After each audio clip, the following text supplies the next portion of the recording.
Se eu soubesse o que me esperava naquela tarde abafada de terça-feira, teria pegado um voo direto para a lua e nunca mais voltado. Desci do carro do aplicativo com a alma em frangalhos e a mala torta na mão. Estava exausta. 3 dias trancada em reuniões com empresários que falavam como se o mundo fosse acabar caso um contrato não fosse assinado até o fim do dia. E o pior, ninguém oferecia café decente. 3 dias sobrevivendo à base de água mineral e barras de proteína que mais pareciam cimento comprimido. Meu apartamento, claro, estava do mesmo jeito de sempre. Ou seja, com minha família acampada como se fossem donos do lugar. Minha mãe, Regina, estava sentada no sofá com uma calculadora de mesa, daquelas que fazem barulho de caixa registradora. Apertava os botões como se estivesse contando dinheiro de cassino. A luz da janela batia no rosto dela e realçava cada centímetro do creme anti-idade vencido que ela insistia em usar. Ela nem olhou para mim. Boa tarde para você também, murmurei, entrando. Minha irmã, Vanessa, apareceu na cozinha. Vestido branco rendado, batom vermelho e o ar de quem estava prestes a ganhar um prêmio que não merecia. Ela segurava uma taça de espumante como se estivesse num comercial. Oi, querida. Como foi a viagem? Disse ela, com um sorriso que jamais alcançava os olhos. Cansativa. Mas proveitosa. Fechamos parceria com 2 empresas novas, respondi, tentando ignorar o clima estranho que pairava ali. Estranho até para os nossos padrões familiares, o que dizia muito. Minha mãe sorriu. Um sorriso afiado, pontudo. Sem a menor cerimônia, levantou um maço de notas, abanou no ar e disse. Vendi aquele Mercedes Classe S. Fiquei imóvel. Um silêncio engoliu a sala por 2 segundos inteiros. O quê? Minha voz saiu mais baixa do que eu pretendia. O Mercedes, ué. Aquele carro ocupava espaço demais na garagem. E você mal usava. Era só um carro velho. Vendi bem, sabia? Comprei tecidos finos para o vestido da Vanessa. E ainda sobrou para os bem-casados. Vanessa riu. Deu um gole na taça, como se brindasse ao crime. Seu carro pagou todo o meu casamento, mana. Que presente mais generoso. E sem nem precisar pedir. Ela gargalhou, com a elegância de um hipopótamo bêbado. Eu não me mexi.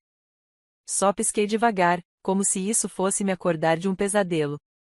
Mas não acordei. Estava ali. Na minha sala.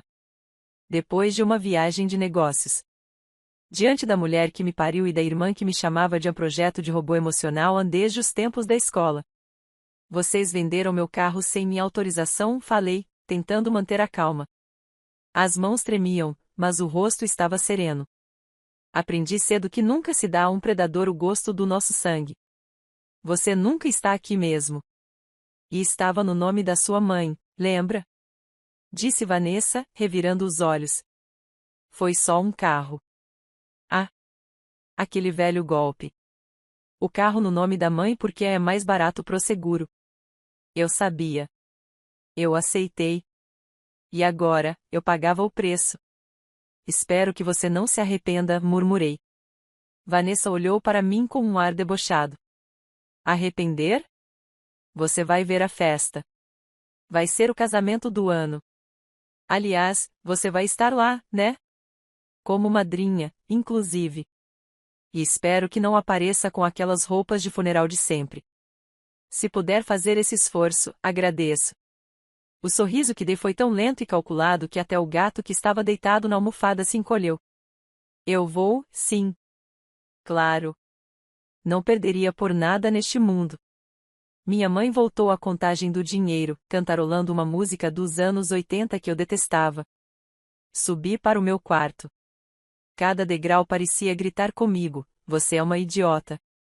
E eu não podia nem discordar. Porque, naquele momento, eu me sentia exatamente assim.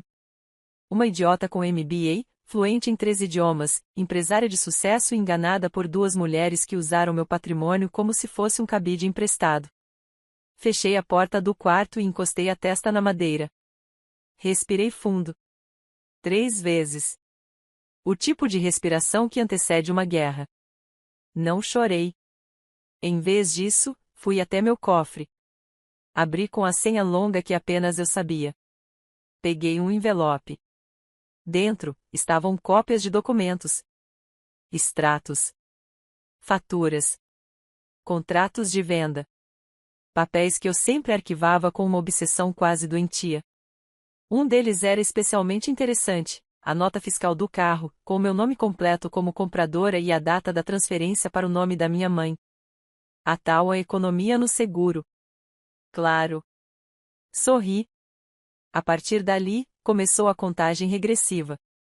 Nos dias que se seguiram, Vanessa mergulhou na preparação do casamento como uma princesa da Disney sem noção de classe social. Fazia reuniões com decoradoras que cobravam o preço de um rim por arranjos florais. Falava com garçons, músicos, dançarinos, palhaços, não sei, talvez até um domador de leões. Minha mãe supervisionava tudo com orgulho de quem acha que criou a nova realeza. Eu observava. Em silêncio. E com cada nova entrega, cada caixa, cada gasto feito com o dinheiro do meu carro, meu plano se refinava como ouro sob o fogo. Não era apenas vingança. Era justiça performática. E a plateia? Ah, a plateia seria de luxo. A noite anterior ao casamento foi um espetáculo à parte. Vanessa gritou com a doceira porque os macarons estavam a 1 milímetro menores que o normal. Gritou com o noivo porque ele cortou o cabelo errado. Gritou até com a lua cheia, talvez por ser muito redonda. Essa festa vai ser perfeita, disse ela, exausta, apoiando-se no balcão da cozinha. E tudo graças a você, mana. Seu carro foi a maior contribuição. Quase simbólica, né? Sim, respondi. Foi muito simbólico mesmo. Ela não notou o tom. Ou fingiu não notar. De qualquer forma, não importava. Aquele era o fim do capítulo antigo. E o começo de um novo. O grande dia chegou. O céu azul, sem uma nuvem. Os convidados começavam a chegar ao salão luxuoso, decorado com excessos que fariam um casamento real parecer modesto. Os músicos tocavam peças clássicas. Os garçons circulavam com taças equilibradas e bandejas de volume alvente que pareciam arte moderna. Minha mãe usava um vestido dourado que refletia o sol como uma antena parabólica. Meu pai, ausente como sempre, havia adoecido inconvenientemente. E Vanessa? Vanessa estava deslumbrante. Vestido justo, véu longo, maquiagem pesada, mas eficiente. Ela acenava para todos como se fosse candidata a prefeita. E eu? Entrei com um vestido preto justo, cabelo preso num coque elegante, salto alto e olhos frios. Segurava minha bolsa como se carregasse dinamite. Em certo sentido, era quase isso mesmo. Quando os músicos começaram a tocar a marcha nupcial, Vanessa caminhou lentamente pelo tapete branco. Um suspiro coletivo tomou conta do salão. Até que os portões se abriram. E 5 homens de terno preto entraram. Atrás deles, 2 policiais uniformizados. O salão inteiro congelou. Os músicos pararam de tocar. Um garçom deixou uma bandeja cair no chão com um clang. Vanessa parou no meio do caminho. Olhou para mim. Depois para os homens. Depois para mim de novo. O que está acontecendo? Ela perguntou, a voz falhando. Boa tarde, disse o advogado, com um sorriso cortês. Viemos cumprir a ordem judicial de bloqueio dos bens adquiridos com o valor da venda do veículo Mercedes Classe S, de propriedade da senhora. Ele consultou um papel, Marina Mendes. Isso inclui o buffet, os contratos de decoração, a locação do espaço e, infelizmente, até o vestido. Vanessa arregalou os olhos. Minha mãe gritou. Literalmente. Isso é um absurdo. Ela nos deu o carro. Eu dei? Falei, me aproximando. Vocês roubaram. Venderam sem meu consentimento. O carro ainda estava legalmente sob disputa. E eu registrei denúncia de alienação indevida de bem pessoal na delegacia na semana passada. Vanessa começou a tremer. Você chamou a polícia para o meu casamento? Claro que não, sorri. Eu só contei a verdade. Foram eles que se sentiram ofendidos o bastante para virem pessoalmente. O advogado entregou os documentos à equipe da organização. Um dos policiais se aproximou do gerente do salão. Por favor, encerre o evento imediatamente. Está tudo embargado até segunda ordem judicial. E, naquele momento, os gritos começaram. Mas eu apenas me virei. E fui embora. Sem correr. Sem olhar para trás. Porque justiça, quando é feita com elegância, tem gosto de champanhe gelado. Se houve um dia em que minha mãe quis morrer de vergonha, foi aquele. O vídeo da Vanessa berrando com um policial, enquanto ele tentava, com toda a paciência do mundo, explicar que não, gritar eu sou a noiva, não revoga mandados judiciais, viralizou mais rápido que fofoca em salão de beleza. Não demorou nem 4 horas para os vídeos chegarem ao grupo da família, o que, por si só, já foi um presente divino. Mas o melhor mesmo foi ver o clipe circulando no grupo de condomínio do prédio onde minha mãe mora. E a legenda era simplesmente: festa embargada, quando a noiva confunde presente com roubo. Vanessa ficou trancada no antigo quarto dela por 3 dias inteiros, sem sair nem para cuspir. Segundo minha tia Dirce, que nunca perde um caos, ela só saía à noite, de pantufas e olhos vermelhos, para catar resto de brigadeiro na geladeira e murmurar: ela arruinou minha vida para as formigas da pia.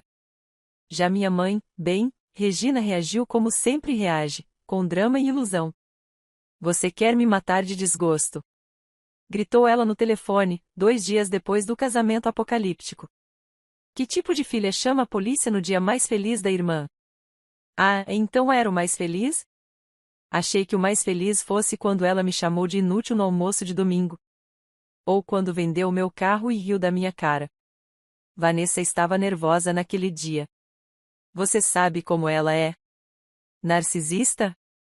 Egocêntrica? Psicopata de Pinterest? Marina. Ela gritou. Ela estava prestes a se casar. Com o meu carro. Silêncio. Tive até a leve impressão de ouvir um gemido do outro lado da linha, como se minha mãe estivesse mordendo o próprio orgulho com tanta força que os dentes arranharam a alma. E agora você expôs a nossa família. Os Oliveira do Vale. Acham que somos criminosos. Quem vendeu o carro sem permissão não fui eu. E sim, tecnicamente, isso é crime. Parabéns. Você se superou. Ela desligou. Com força. O tipo de força que só uma mulher furiosa consegue usar contra o botão encerrar chamada. Fiquei olhando para o celular por alguns segundos. Depois suspirei. A verdade? Eu não estava completamente satisfeita. Ainda não. Aquele casamento custou mais do que o Mercedes. Custou minha paciência, minha dignidade e o último fio de esperança que eu tinha de que, algum dia, minha família me veria como um ser humano completo e independente. E não como uma carteira ambulante, um capacho emocional ou um repositório de favores. Então, decidi fazer o que qualquer mulher traída por sangue e gasolina faria: dobrar a aposta. Naquela mesma noite, enquanto Vanessa fazia stories misteriosos com fundo preto e frases passivo-agressivas como a nem todo mundo aguenta ser invejada, eu entrei com um processo. Era só o começo. Contratei o melhor advogado que meu networking podia encontrar. E ele não era só bom, ele era poeticamente cruel. Um sujeito magro, grisalho, com cara de quem nunca sorri. Ele olhou minha papelada, fez uma única pergunta: você quer justiça, ou quer ver o mundo delas em chamas? E eu respondi: quero um marshmallow e uma cadeira para assistir. A bomba caiu 2 semanas depois. Eu estava no escritório, terminando uma planilha irritante quando minha assistente entrou com um olhar pálido, segurando o celular. Marina, sua mãe ligou. 19 vezes. E, agora ela está aqui embaixo. Como é? Ela tá no saguão. Com a Vanessa. E as duas estão gritando com segurança porque ele não deixou entrarem sem autorização. Suspirei. Fechei o notebook com calma. Respirei fundo. Me levantei. Chama a segurança interna. E manda servir um café para elas. Bem amargo. Quando desci, encontrei o que só posso descrever como um reality show fracassado ao vivo. Vanessa, ainda com o cabelo meio desbotado e um blazer que parecia emprestado de uma apresentadora dos anos 90, gritava com segurança. Eu sou irmã da diretora. Isso aqui é um abuso de poder. Minha mãe estava de óculos escuros, como se disfarçasse a vergonha, mas, com uma camiseta escrito a noiva mãe da noiva. Sim. Ela ainda usava aquilo. Que cena linda, falei, sorrindo. Parece que vai chover desespero hoje. Vanessa me lançou um olhar que poderia ter derretido concreto. Você não tinha o direito de fazer isso. Você acabou com minha vida. Não fui eu quem invadiu propriedade privada. Nem quem cometeu estelionato familiar. Aliás, quem vai pagar pelo espaço da festa? Minha mãe se intrometeu. Isso é absurdo. Você está processando sua própria família. Não. Estou exigindo reparação. O que vocês chamam de a família, eu chamo de a organização criminosa doméstica. Nós somos suas únicas parentes de sangue. Ela gritou, já sem argumentos. Quem vai cuidar de você se um dia você adoecer? Ah, Regina, se eu adoecer, eu deixo escrito no testamento, não deixar chegar perto nenhuma oliveira do vale sob risco de recaída imediata. Elas saíram do prédio aos gritos. Fizeram uma cena tão grande que minha equipe teve que inventar que era uma campanha de marketing. Mas não pense que pararam por aí. No dia seguinte, acordei com 57 mensagens no celular. E não eram mensagens de arrependimento. Eram ameaças emocionais, chantagens morais e acusações de filha ingrata. Vanessa escreveu. Você sabe o que está fazendo com a nossa imagem? Você vai acabar sozinha, amargurada, rica e sem ninguém. Admito, eu ri. Depois respondi. Rica e sem ninguém. Perfeito. Retiro a parte amargurada e coloco com um champanhe francês e rindo no meu sofá de veludo. Beijos. Ainda assim, algo me dizia que elas estavam tramando algo. Vanessa sempre foi vingativa. E minha mãe não sabia perder. E eu sabia, instintivamente, que o terceiro ato desse teatro ainda não tinha chegado. E, meu Deus, como eu estava certa. Porque uma semana depois, eu recebi a notificação de que elas haviam entrado com uma liminar para reaver os valores gastos no casamento, alegando que houve má-fé da parte da Marina ao prometer o carro como presente e depois reverter a doação com o intuito de humilhar publicamente a irmã. Sim. Você leu certo. Agora, eu era a vilã da história. Eles queriam não só a suspensão do processo, mas também indenização por danos morais. Danos morais. Logo elas. Respirei fundo. Liguei para o advogado. Pronto para o ato final? Ele respondeu sem hesitar. Já estou de terno e gravata. Entrar em um tribunal com sua mãe e sua irmã sentadas do outro lado da sala é uma experiência que recomendo apenas para quem tem nervos de titânio e senso de humor refinado. Elas estavam ali. Regina e Vanessa. Mãe e filha. Inseparáveis no desespero, unidas pela arte da manipulação e pelo talento natural para o drama. Sério, se existisse Oscar para atuação de vítima, as duas já teriam uma estante cheia. Talvez até um Globo de Ouro especial pela categoria Cara de Pau Internacional. Regina vestia luto. Isso mesmo. Luto. Um vestido preto com um véu fino cobrindo parte do rosto. Como se estivesse prestes a enterrar minha moral em praça pública. Já Vanessa, bom.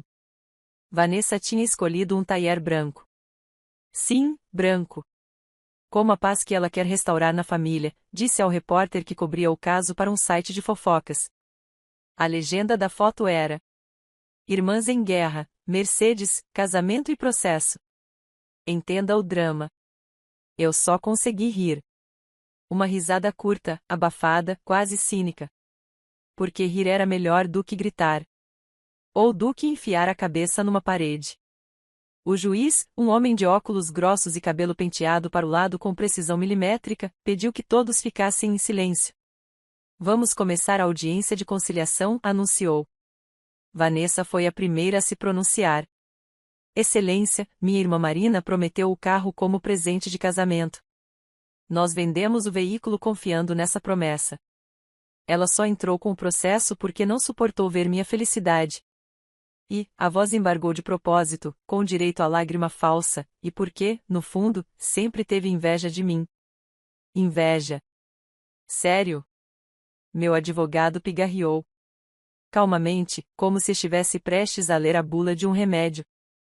Mas, quando abriu a pasta e começou a listar os documentos, foi como soltar granadas de precisão. Aqui está a escritura do veículo, constando a propriedade de Marina até o dia da venda, feita sem autorização. Temos também a denúncia de furto patrimonial, feita 2 dias antes do evento. E, por fim, a gravação enviada pela própria Vanessa, em que ela diz, com todas as letras, seu carro pagou meu casamento. O juiz franziu o senho. Minha mãe se mexeu no banco como se estivesse sentada sobre taxinhas. Isso foi uma força de expressão. Ela se apressou em dizer: não houve má-fé. Houve intenção, premeditação e orgulho, disse meu advogado. E temos também as mensagens enviadas por ambas à cliente, exigindo que ela não estrague a festa e cumpra seu dever como irmã, após o crime já consumado. Regina se levantou. Isso é uma farsa. Ela está se vingando. Sempre foi ingrata. Sempre foi fria. O juiz bateu o martelo na mesa. Senhora, silêncio ou será retirada da sala. E foi aí que minha mãe se sentou com a pose ofendida de uma madame rejeitada num baile. Cruzou os braços, fez biquinho e sussurrou alto o suficiente para todo mundo ouvir. Tudo isso por causa de um carro velho. Que valia 220 mil reais, completei, sem levantar a voz. Silêncio. Por um segundo, todos ficaram imóveis. Até o ar pareceu parar. A plateia, porque claro que havia jornalistas, parentes, curiosos, e minha ex-cunhada que apareceu só para ver a briga, estava hipnotizada. Vanessa baixou os olhos. E minha mãe, pela primeira vez, pareceu engasgar com as próprias palavras. Mas eu não tinha terminado. Não foi só pelo carro. Foi pela falta de respeito. Foi pelo desprezo. Foi por me chamarem de a funcionária da casa, enquanto vocês viviam à custa do meu trabalho. Foi por rirem da minha cara. Foi por me verem como um caixa eletrônico ambulante. E, principalmente, foi por acharem que eu nunca reagiria. Vanessa abriu a boca, mas o juiz levantou a mão. Já entendi o contexto. Considerando os documentos, as provas e a ausência de acordo, o caso segue para julgamento formal. E recomendo às autoras que repensem seus argumentos, pois há indícios claros de má-fé. Vanessa desabou na cadeira. Minha mãe jogou o véu para trás, como se fosse uma heroína trágica. E eu apenas me levantei. Ajustei meu terno preto. E sorri. Na semana seguinte, a situação degringolou mais rápido que casamento de celebridade. A notícia de que o juiz havia descartado a tentativa de conciliação se espalhou como incêndio. E, com ela, outras histórias vieram à tona. Um ex-namorado da Vanessa apareceu dizendo que ela já havia feito o mesmo com o carro do próprio pai. Sim, vendeu escondido um Corolla 2012 e disse que foi assaltada. Uma ex-amiga da Regina revelou que a festa de aniversário de 60 anos dela havia sido paga pela filha boba que paga tudo sem reclamar. E quem era essa filha? Eu, claro. Meu telefone tocava dia sim, dia também com jornalistas querendo entrevista. Você gostaria de dar sua versão? Perguntavam. Não respondi. Eu prefiro que elas falem. E que se enrolem sozinhas. Meu advogado achava que era melhor o silêncio. E eu concordava. Quanto mais elas falavam, mais se enterravam. E enterradas estavam. As dívidas começaram a chegar. Os cheques do casamento haviam sido cancelados. O buffet entrou com processo. A empresa de som também. Até o fotógrafo ameaçou publicar as fotos com a legenda Festa interrompida por golpe familiar. Vanessa surtou no Instagram e fez uma live chorando, dizendo que a irmã fria havia destruído seus sonhos. Os comentários: menina, devolve o carro. É cada parente que a gente tem que aguentar. Você gastou até com palhaço de festa? Mereceu. E, sinceramente, eu estava saboreando cada segundo. Mas nem tudo são rosas. E como toda família disfuncional em colapso, elas tinham uma última cartada. Numa manhã de quinta-feira, fui surpreendida por um oficial de justiça na minha porta. Senhora Marina, estou aqui para notificar um pedido de reintegração de bens por parte da senhora Regina Oliveira do Vale. Ela afirma que o apartamento onde a senhora reside foi doado informalmente e que a senhora se nega a sair da residência da família. Eu fiquei olhando para ele com um sorriso vazio. Aquilo não era mais teatro. Era delírio. O apartamento está no meu nome. Com escritura registrada em cartório. Posso te mostrar. Ele piscou, meio desconcertado. Ah! Isso muda tudo. Bom, preciso entregar mesmo assim. Mas, boa sorte. Peguei o envelope. Abri. Li a argumentação. E comecei a rir. Uma gargalhada solta, escandalosa. Eu ri tanto que tive que me apoiar na parede. Regina alegava que eu havia ganhado o apartamento em reconhecimento pelo amor e companheirismo e que, portanto, era moralmente obrigada a ceder o imóvel para ela e Vanessa, já que estavam emocionalmente devastadas e sem meios para recomeçar. Sério. Essa parte estava escrita. Moralmente obrigada. Como se moral tivesse peso jurídico. Liguei para meu advogado. Você não vai acreditar, falei, ofegante de tanto rir. A Regina quer tomar o meu apartamento alegando que foi um presente informal. E que eu devia deixá-lo por moral e honra. Ele ficou em silêncio por 2 segundos. Depois soltou um "Ah, meu Deus do céu! Estamos lidando com criminosas emocionais", disse ele. Mas fique tranquila. Vamos responder à altura. E, se você quiser, podemos transformar isso em algo ainda mais pedagógico. Sorri. Lenta e perigosamente. Vamos preparar uma aula então. 2 semanas depois da tentativa cômica da minha mãe de me expulsar do meu próprio apartamento, estávamos todos novamente reunidos em uma sala de audiência. Mesma juíza, mesma sala abafada, e as mesmas caras de pau sentadas do outro lado, embora agora um pouco mais derretidas pelo calor da vergonha pública. Regina estava de novo de preto, como se cada sessão fosse o funeral do bom senso. E Vanessa, Vanessa parecia ter assistido todos os episódios de série jurídica antes de vir, porque agora falava baixo, pausado, e com aquele ar de quem quer parecer equilibrada, mas está prestes a arremessar a própria mãe contra a parede. Meu advogado, o Sr. Ernesto Maia, ou como apelidei mentalmente, o carrasco de terno, sentou ao meu lado com a serenidade de um monge. Mas por dentro, eu sabia, ele já estava afiando os dentes.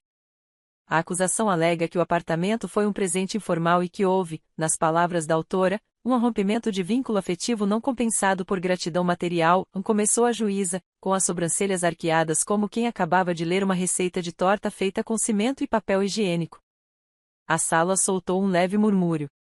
Eu pigarrei, baixei os olhos e depois olhei para frente, controlando o riso com tanta força que senti meus olhos marejaram. Ernesto se levantou calmamente. Meritíssima, não apenas o apartamento está legalmente registrado no nome da minha cliente, como também os extratos bancários comprovam que todas as parcelas foram pagas exclusivamente por ela. Além disso, temos aqui a escritura pública de compra e venda registrada em cartório com firma reconhecida. Ele pousou a cópia no balcão com um leve tap. E, como cereja do bolo, apresento as mensagens de texto em que a autora diz, com todas as letras: se você quer sua paz, pague nossa paz. Isso é mentira. Regina se levantou, com a mão no peito como se estivesse tendo um infarto dramático. Essas mensagens foram tiradas de contexto. Eu estava emocionalmente abalada. Sim, claro. Tão abalada que pediu transferência de nome do imóvel em pleno sábado às 10 horas da manhã, respondeu Ernesto, sem perder o tom calmo. Vanessa puxou a mãe de volta para a cadeira. E por um segundo, juro que vi o ódio brotar entre elas. Aquele tipo de faísca que precede um incêndio doméstico. A juíza pigarrou. Diante das provas documentais e da ausência de comprovação de doação, indefiro liminarmente o pedido de reintegração. O imóvel é de direito exclusivo da senhora Marina. E recomendo fortemente que futuras alegações tenham base jurídica, e não moralismo familiar. O som do martelo batendo na madeira foi como música clássica para os meus ouvidos. Mas o melhor ainda estava por vir. 3 dias depois, eu entrei em contato com o repórter que mais havia se deliciado cobrindo o caso. Um sujeito magrelo, de óculos tortos e riso fácil. Quero contar a história completa, disse. Mas com provas. Vai me dar documentos? Não. Vou te dar um dossiê. Entreguei a ele cópias de mensagens, áudios, extratos, recibos de transferências que fiz ao longo de 8 anos para Regina e Vanessa. Ajuda com aluguel. Ajuda com cartão. Pagamentos de estética, dentista, salão de beleza, viagens. Tudo. Anos de exploração disfarçada de vínculo familiar. E pedi para publicar com o nome completo. Sem censura. A reportagem saiu 2 dias depois, com a chamada: Empresária processa a própria mãe e irmã após anos sendo usada como banco familiar, roubaram meu carro e riram da minha cara. No corpo do texto, o jornalista descreveu com precisão cirúrgica cada centavo desviado, cada abuso, cada chantagem emocional. E no fim, colocou minha citação favorita: família não é sangue. É respeito. E respeito, elas nunca me deram. Explodiu. Literalmente. A matéria viralizou, rodou as redes sociais e foi parar até em canais de YouTube especializados em fofoca. Minha mãe apagou o Instagram. Vanessa trancou os comentários. E eu? Ganhei 30 mil novos seguidores e uma proposta de contrato para escrever um livro. Sim, você leu certo. Um livro. Mas antes de pensar em títulos, eu queria encerrar com estilo. Esperei uma semana, tempo suficiente para elas se esconderem no bunker emocional onde culpavam o mundo por tudo. Então, fui até a casa onde moravam, um sobrado decadente que antes era meu também, até eu vender minha parte após a morte do meu pai. Toquei a campainha. Regina atendeu, de camisola e cabelos desgrenhados, parecendo uma mistura de bruxa aposentada com ex-madrinha de bateria. O que você quer agora? Rosnou, com a dignidade de quem perdeu até o chão. Vim devolver um presente e respondi, tirando da bolsa um envelope grosso. Ela hesitou, mas pegou. O que é isso? Uma fatura. De tudo que gastei com vocês desde 2016. Corrigido com juros. Porque já que vocês querem levar tudo para o lado moral, então me devolvam o que me devem. E já que falaram tanto de gratidão, aqui está a nota fiscal da minha. Ela rasgou o envelope sem cerimônia. Leu as primeiras linhas. Empalideceu. Isso é um absurdo. Não, Regina. Absurdo é você vender o carro da sua filha e rir na cara dela. Absurdo é me fazer de caixa eletrônico por anos e ainda tentar me tirar o teto. O que está aí é justiça com tinta preta no papel. Vanessa apareceu na porta. Chorando. Marina, você destruiu a nossa vida. Não, Vanessa. Vocês destruíram quando acharam que eu não faria nada. Eu só estou limpando os escombros. Elas não disseram mais nada. E eu fui embora sem olhar para trás. Desta vez, era definitivo. Se eu dissesse que me senti plenamente vingada naquela tarde, estaria mentindo. Não que ver minha mãe quase desmaiar ao calcular a dívida não tenha sido satisfatório, foi. E não que assistir Vanessa gaguejando na porta, com os olhos esbugalhados, não tenha me aquecido por dentro, aqueceu, e muito. Mas havia algo que ainda faltava. Um fecho. Um ponto final com negrito, caixa alta e sublinhado. Porque justiça de verdade não é só devolver o tapa. É mostrar que você não apenas sobreviveu, mas floresceu. É fazer questão de mostrar que, sem você, eles não apenas afundaram, eles cavaram a cova com a própria colher de sobremesa. E eu pretendia deixar isso muito claro. 2 meses se passaram. O processo principal foi julgado. Vitória completa. Ganhei a causa. A sentença determinou a indenização integral, pagamento de danos morais e restituição do valor do carro corrigido com juros, além de multa por litigância de má-fé. A juíza não mediu palavras no parecer. A ré foi alvo de exploração familiar contínua, tendo sido submetida a humilhações, manipulações emocionais e prejuízos materiais reiterados.